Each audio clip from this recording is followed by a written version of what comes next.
All systems are optimal. The DMZ and the firewall are holding, and the mainframe is humming along, keeping up with all the traffic. Won't be long now before we need to expand the mainframe to keep up with all the new traffic. Speaking of growing, we must have some new hires this week. Looks like Dave's giving tours again. Hi guys, I'd like you to meet Molly O'Connell. Molly just joined the appraisal department. Molly, this is Matthew and Allie. Hi. Dave and I were talking about setting up my PC, and I told him I was curious about the technology we have running here at World. He was nice enough to offer me what he calls his 10-cent tour. She'll be amazed at what 10 cents will get her. Would you guys mind giving her a quick overview of how everything works? Sure. Yeah, no problem. Let me call up the internet page here. It gives you a pretty good picture of how everything works. Also, it gets updated when something changes and goes into a lot more technical detail. The top level diagram is an overview of all the world locations. The San Antonio campus, which is where we are, headquarters in Oakland, San Leandro, and all the branches. Plus, it shows some details within the campus, the core, the cross-domain, and the mainframe. Which you said we could visit in just a bit, right? Yeah. It also diagrams the servers, the SAN, or Storage Area Network, the DMZ, or Demilitarized Zone, and the firewall, and most importantly, how it's all connected. Right, you can see right off that almost everything goes through the San Antonio core. The core itself consists of a set of Cisco switches at the heart of the local area network, or the LAN. You can think of the core as a traffic cop, directing internet protocol packets between the buildings and locations.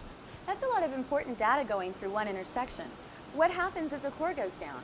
Well, for safety reasons, the heart of the core is twin redundant auto failover catalyst switches. These are meshed, so we can lose one and the core will stay functional till it can be repaired. Wow, redundancy. That's smart. So I see here that the core is what connects the whole company to the servers in San Antonio. We must have quite a few servers to handle so much work. Oh yeah, ISD is all about servers. Traditionally, most corporate transactions are carried out through the mainframe. Now we're seeing the mainframe more and more as just a large server on the LAN. We're also duplicating a lot of the mainframe technology onto servers. The mainframe handles millions of instructions per second. MIPS. MIPS. MIPS. MIPS. MIPS. Okay guys, MIPS stands for millions of instructions per second. We thought we had power when we were on the 3 terabyte 985 MIP mainframe, didn't we guys? We have hundreds of servers working hard every day. We actually have to build several new ones just to stay ahead. And do these servers all do the same thing? Actually, no. We see our servers as falling into 3 broad categories: infrastructure, support, and application. Infrastructure servers are provided by ISD for things like email, instant messaging, fax services, and even software updates. The kinds of services where it doesn't make sense to assign ownership to a specific department. Right. Support servers are part of an actual application. They make up the tools and functions needed to support the applications or specific network requirements. The Citrix servers I work on are good examples. You start a terminal session on your workstation and it's processed remotely on a server, not locally. Your computer just manages the connection. Our Alps application has most of its work processed on a group of Citrix servers. The intranet side is also run on support servers. Application servers, on the other hand, are owned by a specific department for a specific service. FileNet is one example. Or PeopleSoft, which is used by HR. Well, thanks, guys. It's a lot of great information. I think we're going to go over and check out the mainframe now. Yeah, thanks. That was interesting. You're very welcome, and good luck with those appraisals. Thanks.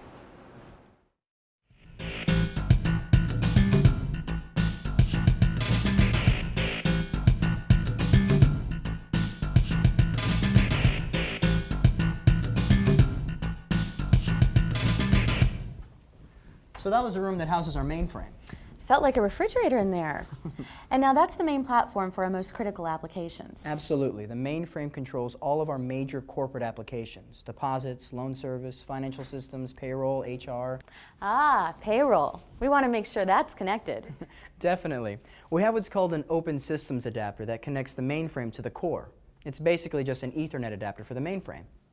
Okay, so now I also heard that we can communicate with companies throughout the United States. How does all that work? Well, that kind of traffic goes through what's called the cross-domain. World's mainframe is connected through private telephone lines to other mainframes around the country. Now, the cross-domain allows us to get data from one of these mainframes to ours. It also lets us have secure connections with the desktops within the World LAN network to other company applications. You can see a complete list of the remote links on the intranet site. So if I was in loan originations, I'd still be able to connect with Transamerican and CBC to get title and credit information, correct? That's right. What if I wanted to use the internet to move files around? We are seeing a lot more file transfer protocol, or FTP, because more people have IP-enabled workstations. They can then use the internet to file transport. Now the tricky part is that the file doesn't go directly into their personal machine. It goes to the SAN, the storage area network. Desktop hard drives aren't directly accessible to FTP applications. Okay, that's a little confusing. What exactly is the SAN? It's just a very fast network, or fabric, that controls and allocates disk space. So I wanted to visit the mini branch because I opened an account there last week, and I figured we'd stop by so I could make a deposit, and I thought maybe we could see what programs they're running over there. Sure, let's go. Okay.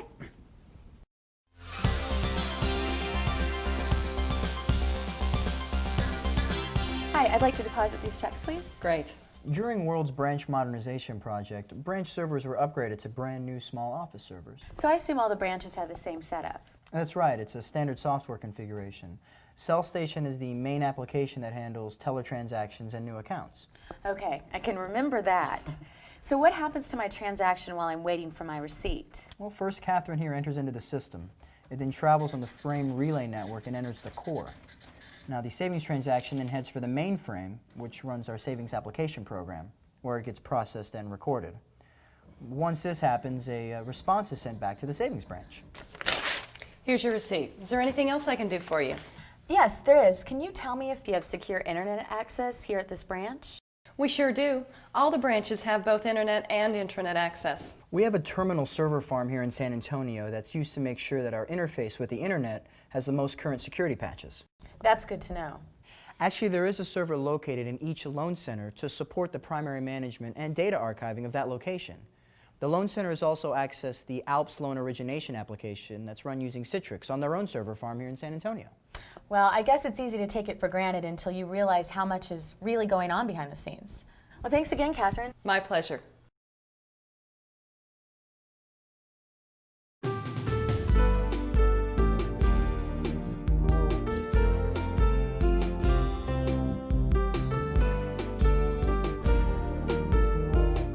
Dave just gave me a quick tour of all of our computer systems.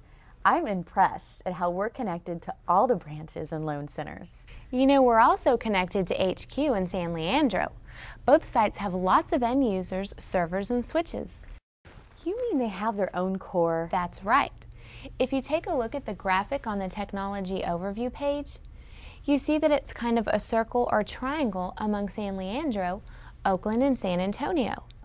I see that. By looking at the connections, it seems that if something happens to our connection in Oakland, we'd still be able to reach them through San Leandro. It's because we run more than one Internet Protocol or IP network connection. I also see DNS servers, Exchange servers, and DAT servers. So many different types of servers. The DNS servers, or Domain Name System servers, translate website names into the IP address numbers that the computers need to direct traffic. It's the technology that lets you just type in yahoo.com into a browser and then go to their page. Yahoo! Active Directory requires that DNS be running. It's very important for finding services like instant messaging. That's why we run DNS internally and in multiple locations. Redundancy. You got it. Redundancy. Exchange email also has multiple servers.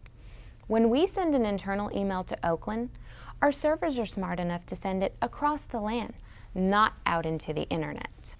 Whoa. Are you sure you're not an ISD tech in disguise? You know, I got most of my information off the Overview site. And techs like Dave are really nice about giving me more info if I ask. He's so funny when he gets going about the firewall and our defenses.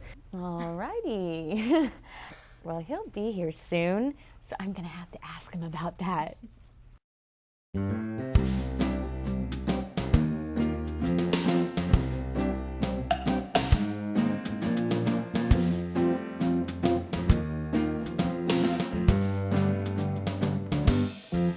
Okay, there you go. Do you have any questions before I head back? Well, I was pretty excited about getting online and everything, but now I'm a little nervous. You know, about viruses? Well, you know, the internet can be a dangerous place. One of the most critical jobs of our system is to protect our data from outside intruders. Ah, well, I know, but I always hear about the viruses and worms crawling through the spam and all that. I don't want to mess up and cause the company any problems. I'm still new. Well, we have precautions to block spam and suspicious emails that might have a virus. But what if the email isn't dangerous? How does the system know? Let me show you how it works. The inbound email is inspected by the firewall, then goes to the mail sweeper server in the demilitarized zone. Now, mail sweeper then passes the email through its inbound processing rules and forwards the message back through the firewall into the corporate LAN. The message is accepted by the front-end exchange server and routed to your mailbox. So what happens to the spam or virus? Well, I mentioned the demilitarized zone earlier. That's where we block unwanted visitors from invading our system. You see, the DMZ is protected by the firewall, but it's not on our corporate LAN. We don't let internet connections all the way onto our LAN where the mainframe and workstations are. Ah, a good way to protect ourselves. Just don't let them all the way in. That's right. With this kind of security, webmail can even give employees the ability to access Outlook mail from home through our website. The webmail server in the DMZ connects to the appropriate mailbox server through the firewall. And I know I should never give out my password, right? Right. It's a very big no-no to give out your password. An encrypted connection, SSL, and valid world logon ID with password are needed to access your mailbox. You don't want anyone else to cause any mischief, so keep your password a secret. I will. But what happens when the virus tries to get in? Ah, well, that's where Mail Sweeper comes in. It takes that pesky virus and swats it, thrashes it, shreds it, annihilates it, sweeps it away. That little punk, it ceases to exist in this world. Okay. Sorry, I get jazzed when I talk about our defenses. That's okay. Tell me more. Well, there's the IDS, or the Intrusion Detection System. It's a very intelligent sniffer that looks for patterns of data to see if any match known malicious attacks. What about when we browse the net? How do we keep people from getting our numbers and codes and stuff? The ISA server. ISA stands for Internet Security and Acceleration. It's a proxy server that lets us present all world internet queries as one internet IP address. So when we're browsing the internet, we're seen as one single address. Right. Hackers can't see our individual IP addresses and can't get into our network that way. So I can use the internet from a computer that isn't my own. Sure. You just need your logon ID with password and you're on the net. That's convenient. I mean, it would be a pain to run back to my desk to get some info off a website to email to someone. Much easier to be able to take it with me. Right, and now you're connected and ready to go. Any other questions? I noticed that Lotus Notes here is going to be an application I'll be using quite a bit in appraisal. That's right. Lotus Notes lets our current appraisers in the field connect to the Domino server through a secure encrypted port. This way they don't need to access the virtual private network. Web requests for iNotes pass through the ISA server to the Domino server inside the corporate firewall. And the ISA is our proxy server that masks and protects. You remembered. Good teacher. Well, you know, you can go to our intranet site and get dazzled by real details in case you're still curious on how things are set up here. Thanks, Dave. My pleasure.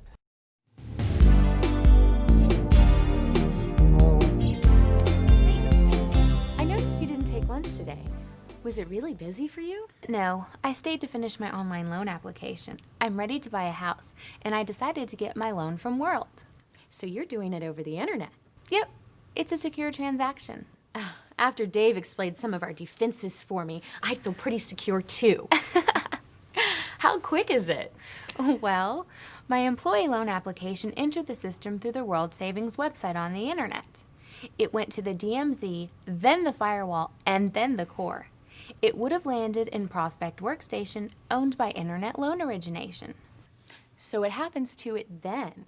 The application is recorded first on Prospect Workstation server, and then it's shared with Underwriter Workstation server and stored on the SAN. Okay, I know the SAN is the storage area network. So, oh, enlightened one, how does your application get to its final destination, the SAN drive where it's stored? Okay, it goes from the server through the fiber optic connection to the Brocade Silkworm fiber channel switches, and then onto the Hitachi DASD, or Direct Access Storage device. And it's all managed auto-magically by the SAN system. What? It's just that you amaze me when you're in techno-geek mode. Yeah. But I'll tell you this much. It's reassuring to me to know how all this technology works to serve us and our customers, especially since I'm one of those customers. I'm going to look at the technology overview on the intranet site. That's a great idea. I bet you'll like it, and there's a lot of helpful information.